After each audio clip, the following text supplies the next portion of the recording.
আদি পিতা আদম যখন মুসিবতে পড়ে, মোদের নবীর ওসিলাতে আল্লাহ কবুল করে। আদি পিতা আদম যখন মুসিবতে পড়ে, মোদের নবীর ওসিলাতে আল্লাহ কবুল করে।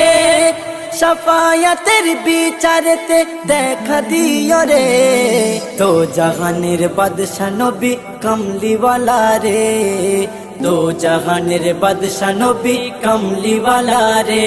আমার দয়ার নবী রে, আমার মায়ার নবী রে, আমার দয়ার নবী রে, আমার মায়ার নবী রে, দো জাহানের বাদশা নবী কমলিওয়ালা রে, দো জাহানের বাদশা নবী কমলিওয়ালা রে, কমলিওয়ালা রে।